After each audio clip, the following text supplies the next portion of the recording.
मित्रांनो, एक क्षुल्लक समजलं जाणारं लक्षण म्हणजे पायावर येणारे सूज. पायावर येणाऱ्या सुजेला हातानं दाबलं आणि त्याच्यावर खड्डा पडत असेल, तर हा खड्डा किती खोलवर पडतोय आणि किती वेळ टिकतोय याच्यावर या सुजेची तीव्रता म्हणजे ग्रेडिंग ठरलेली असते. आता ही येणारी सूज कितपत साधी आहे किंवा कितपत काळजी करण्याची गरज आहे, हे समजून घेणं गरजेचं आहे. मित्रांनो, याची कारण मीमांसा जर आपण विचारात घेतली, तर सगळ्यात पहिलं कारण येतं ते हृदयाचे काही आजार. मित्रांनो, हृदय हे आपल्या शरीरात असणारा एक पंप आहे.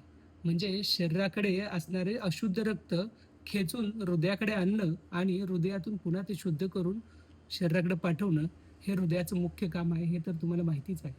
आणि ह्या जर पंपामध्ये काही बिघाड झाला, म्हणजे हृदयाचे काही आजार जसं कंजेस्टिव्ह कार्डियाक फेल्युअर याच्यामध्ये हे सर्क्युलेशन न झाल्यामुळे आपल्या गुरुत्वाकर्षणाच्या नियमानुसार हे फ्लूइड पायामध्ये साचून तिथे असा सूज दिसून येऊ शकते.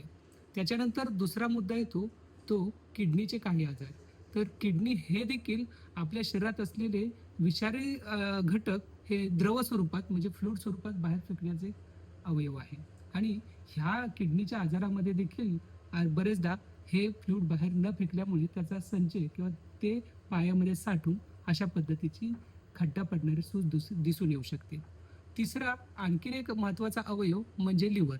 लिव्हरच्या काही आजारामध्ये आपल्याला जसं लिव्हर सिरोसिसमध्ये किंवा हायपोअल्ब्युमिनिया म्हणजे ज्याच्यामध्ये लिव्हर अल्ब्युमिन कमी प्रमाणात बनवतं, अशा आजारामध्ये देखील आपल्याला अशा प्रकारची सूज दिसून येऊ शकते. चौथा आजार म्हणजे थायरॉइड. थायरॉइडसारख्या आजारामध्ये देखील अशा प्रकारची सूज दिसून येऊ शकते. याशिवाय न्यूट्रिशियस डिफिशियन्सीमध्ये जसं रक्त कमी असेल अशा अवस्थेमध्ये किंवा प्रोटीनिमिया म्हणजे ज्याच्यामध्ये आपल्या शरीरामध्ये प्रोटीनची पूर्तता न झाल्यामुळे देखील अशा प्रकारची सूज आपल्या पायाला दिसून येऊ शकते. याशिवाय काही औषधामुळे देखील ही सूज दिसून येऊ शकते.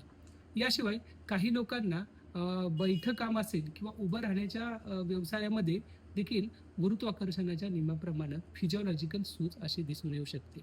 तर मित्रांनो, अशा प्रकारे सुजेची वेगवेगळी कारणं आपल्याला लक्षात घेतलं पाहिजे आणि त्याचं गांभीर्य आपण योग्य मार्गदर्शनानुसार ठरवलं पाहिजे आणि आपल्या आरोग्याची काळजी घेतली पाहिजे.